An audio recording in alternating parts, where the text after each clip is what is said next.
অনেকেই নতুন একটি আপডেটের অপেক্ষায় রয়েছেন, কেননা iOS 18.2 ব্যবহার করছেন অনেকেই। তবে এর ভিতরে অনেকের ডিভাইসে বিভিন্ন ধরনের সমস্যা বা ইস্যু দেখা দিয়েছে। বিশেষ করে অনেকেরই ফটোস অ্যাপে এখানে একটু ল্যাগ করে। অনেক সময় দেখা যায় যারা আইক্লাউড ব্যবহার করেন তাদের ক্ষেত্রে অনেক ছবি লোড হতে সময় নিচ্ছে বা কখনো টাচ করলে লোডও হচ্ছে না। এছাড়া বিভিন্ন অ্যাপ ব্যবহার করার ক্ষেত্রে অনেকেরই দেখা যাচ্ছে যে অ্যাপ ক্রাশিং এর সমস্যা ফেস করছেন। এছাড়া অনেকেরই ডিভাইসের যে আইফোন স্টোরেজ যেটা রয়েছে সেটার সিস্টেম বাগ অনেক বড় আকার ধারণ করেছে। আমার ক্ষেত্রে দেখেন এখানে 8 জিবি প্লাস হয়ে গিয়েছে। নর্মালি যা 4 থেকে 3 জিবির ভিতরেই সীমাবদ্ধ থাকে, বাট এখন এটা অনেকটা বড় হয়ে গিয়েছে। তো অলরেডি যারা iOS 18.2 ব্যবহার করছেন বেশিরভাগ ইউজারই পারফরমেন্স ভালো পাচ্ছেন, এবং কারা ভালো পাচ্ছেন সেই বিষয়টা অবশ্যই আপনাদের সাথে শেয়ার করব। এবং যারা বিভিন্ন ধরনের সমস্যা ফেস করছেন তারা পরবর্তী একটি আপডেটের অপেক্ষায় রয়েছেন, কেননা অ্যাপেল সবসময় চেষ্টা করে আপনার যে আইফোনটি রয়েছে সেটা সিকিউর রাখতে, ভালো পারফরমেন্স যাতে আপনি পেতে পারেন সেটা সবসময় তারা লক্ষ্য করে। এছাড়া অনেক ইউজার ব্যাটারি হেলথ নিয়ে, মানে ব্যাটারি ড্রেন হচ্ছে, অনেকেরই ব্যাটারি হেলথ ড্রপ করছে, এ বিষয় নিয়ে কমপ্লেন তো দিতেই থাকেন। এটা স্বাভাবিক একটা বিষয়। বাট বেশিরভাগ ইউজার আমাদের যে ইউটিউব চ্যানেল সেখানের কমিউনিটিতে একটা পোস্ট করা হয়েছিল, মানে একটা ভোটের আয়োজন করা হয়েছিল। সেখানে মানে 100-র ভিতরে, মানে এখানে প্রায় 2700 জন ইউজার ভোট দিয়েছেন, যার ভিতরে 55% জানাচ্ছেন যে iOS 18.2 থেকে ভালো পারফরমেন্স পাচ্ছেন, এবং 33% ইউজার এখনো আপডেট করেনি নাই। এবং যারা আপডেট করেছেন তারা বিভিন্ন ইস্যু ফেস করছেন, এরকমই অনেকে এখানে কমেন্টও করেছেন।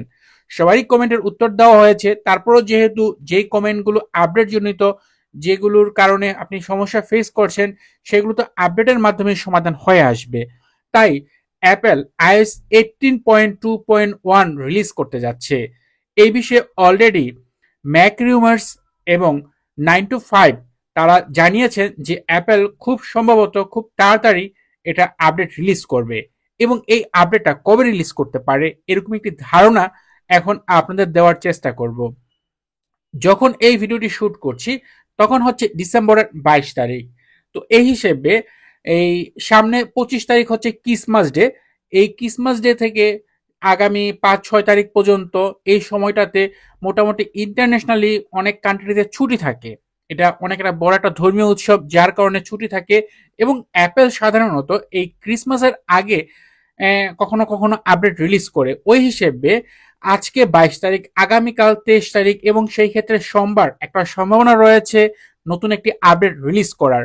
যদি আগামীকাল না করে তাহলে নেক্সট জানুয়ারির 6 তারিখে একটা সম্ভাবনা রয়েছে নতুন এই আপডেটের। কেননা এই 25 তারিখের পর থেকে আগামী 2 সপ্তাহ অ্যাপেল সম্পূর্ণ ছুটিতে থাকবে, এবং এই সময়টাতে অ্যাপেল কখনোই আজ পর্যন্ত কখনোই কোনো আপডেট রিলিজ করে নাই বা কোনো ইভেন্ট তারা রাখে না। ওই হিসেবে বলা যায় যে হয়তোবা আমরা জানুয়ারির 6 তারিখে বা 6 তারিখের পর থেকে যে কোনো সময় iOS 18.2.1 অফিসিয়ালি আপডেট দেখতে পাবো। এবং এটা কনফার্ম যে অ্যাপেল iOS 18.3 রিলিজ করার আগে এটা রিলিজ করবে।